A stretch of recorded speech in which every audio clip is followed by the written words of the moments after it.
웨스체스터 연합교회 성도 여러분, 오늘도 복된 하루 되어 주님의 은혜 가운데에서 지내시기를 바랍니다. 오늘 말씀도 마태복음 21장에서 계속되어집니다. 이 말씀 또한 예수님을 거부하다가 결국에는 예수님을 십자가에 못 박아버린 종교 지도자들과의 갈등의 연속선상에서 이해를 해야 합니다. 월요일 날 말씀은 성전 청결 사건이었습니다. 겉은 거룩한 모습인데 안은 강도의 소굴인 성전을 청결케 하시면서 하나님의 이름으로 이익을 챙기는 그들을 질타하셨습니다. 어제의 말씀에서는 잎사귀만 있고 열매가 없는 무화과 나무를 저주하는 말씀이었죠. 이 두 사건은 모두 바리새인과 종교 지도자들이 겉으로는 하나님을 섬긴다라고 하면서 안으로는 하나님을 거부하고 회개치 아니하는 그들의 위선을 지적하고 예수님을 거부하면 심판이다라는 엄중한 경고가 주어진 사건들이었습니다. 오늘은 예수님께서 비유로 말씀하십니다. 흔히 포도원의 농부 비유라고 하는 내용이 되죠. 고대 유대인들이 알아듣기 쉬운 맞춤형 비유가 됩니다. 한 집 주인이 포도원을 만들어 농부들에게 새를 놓은 뒤에 멀리 타국으로 떠났습니다. 33절에서 말하듯이 산을 두르고 줍자는 틀을 만들고 망대까지 세운 것을 보면은 당연히 대규모의 농장식 포도원입니다. 주인이 타국으로 떠나 오래 머무는 경우이기 때문에 새를 놓죠. 그 당시의 계약은 일반적으로 농부가 소출의 6할을 갖고 주인은 4할 정도를 갖는 그런 계약이었다고 합니다. 34절에 보면은 포도 수확철이 되어서 주인은 새를 받기 위해 자기 종들을 농부들에게 보냅니다. 여기까지는 이야기가 순조롭게 진행됩니다. 그런데 35절에 보면 상황이 예상하지 못하는 방향으로 흐르고 가죠.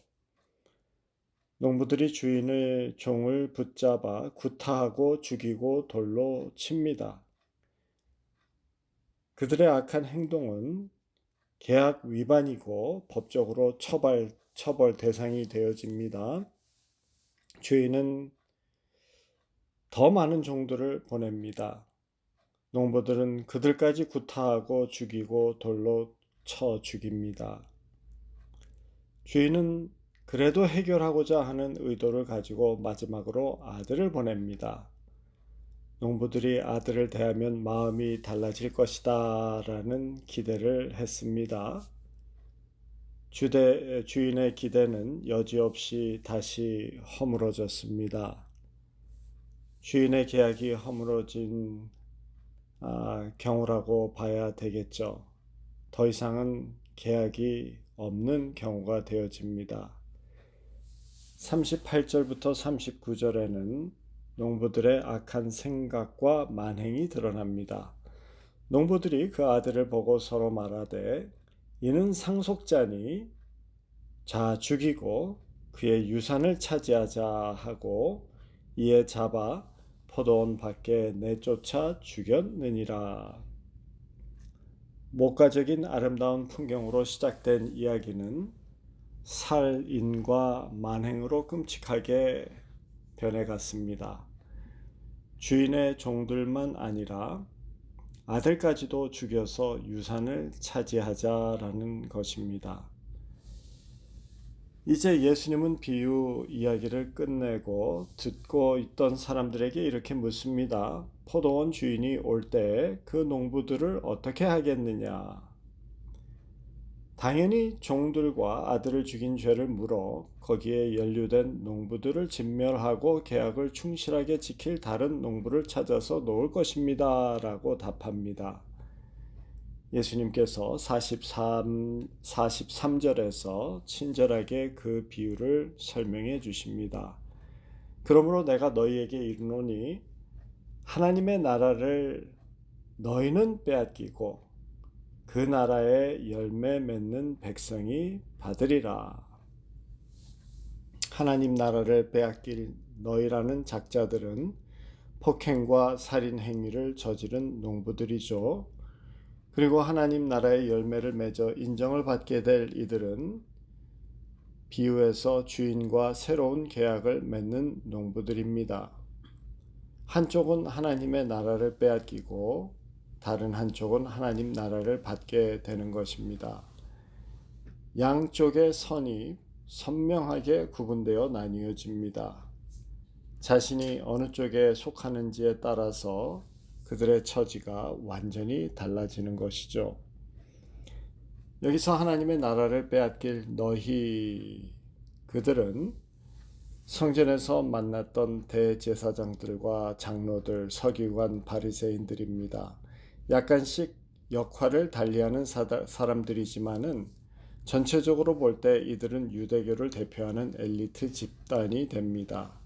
여기에는 율법 학자들도 있고 사두개파 사람들도 포함됩니다. 그들은 주인의 종을 잡아서 때리고 죽이고 돌로 친 자들입니다. 주인의 종들은 하나님의 말씀을 선포한 구약의 선지자들이 되는 것이죠. 농부들이 포도원 밖으로 끌고 나가 죽인 주인의 아들은 예수님을 가리키는 것입니다. 이들은 어제 말씀에서 나누었듯이 세상의 가치를 쫓아 살면서 불편하게 하는 예수님을 거절했고 결국에는 너무 불편해서 예수님을 십자가에 못 박은 자들입니다. 예수 안에서 주어진 하나님의 통치를 거부한 자들이 되는 것입니다. 반면에 하나님의 나라를 맺는 사람들이 하나님 나라를 대신 받게 될 것이다 라고 말씀하죠. 하나님 나라를 받게 될 이 사람들은 세상의 가치를 쫓지 아니하고 믿음으로 예수님께 삶을 맡기고 예수님을 쫓아 걷는 자들입니다. 하나님의 통치 안에 있는 자들이죠. 오늘 말씀은 월요일의 말씀과 화요일의 말씀의 연장선으로 이해를 해야 합니다. 하나님의 통치 안에 있는 자들과 하나님의 통치를 거부하는 자들을 분명히 구분하고 있습니다. 주인과의 계약, 언약을 거부하고 자기 뜻대로 살기를 원하는 자와 주인과의 계약, 언약 관계 안에서 지내는 자들을 구분하고 있는 것이죠. 중간 회색 지대는 없다라는 분명한 구분입니다. 그리고 거부하는 자들은 주인이 돌아올 때 쫓겨난다고 합니다. 사실 쫓겨나는 것이 아니라 자신이 원했고 택한 것처럼 하나님과의 계약 밖으로 나가 있는 것입니다. 하나님과 상관이 없는 영역으로 남아 있는 것입니다.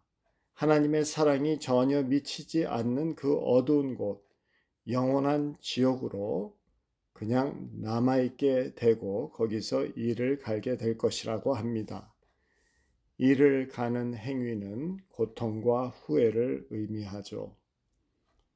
분명한 구분이 있음을 선포하시는 예수 그리스도, 이 말씀을 기억하고 어느 편에 서 있는지를 스스로 확인해 보라는 그런 말씀이 되겠습니다. 우리는 말씀을 거부하지 아니하고 살도록 믿음을 허락해 주신 주님의 사랑과 은혜에 감사해야 합니다. 오늘도 주님의 통치 안에 거하시고 오늘도 주님의 사랑의 말씀 따라 행하시는 저와 여러분 되시기를 주님의 이름으로 축원합니다. 우리 다 같이 기도드리겠습니다. 사랑의 하나님 아버지, 저희들에게 말씀을 허락하시고 그리고 믿음을 주시어서 그 말씀을 거부하지 아니하도록 인도해 주시고 주님의 사랑 안에 그 통치 안에 머무는 자들 되게 해주심에 감사합니다. 오늘도 주님의 말씀 그 사랑의 인도 따라서 주님의 기쁨이 되어지는 저희들 되게 해 주시옵기를 바라옵고 간구합니다.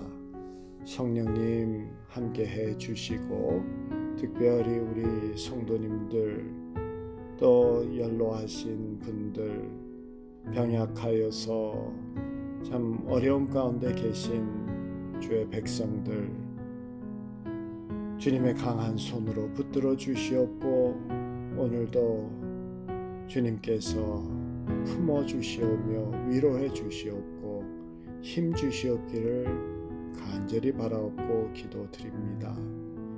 주님 앞에 주의 백성들을 온전히 맡기오며 우리 주 예수 그리스도 이름 받들어서 기도드렸사옵나이다.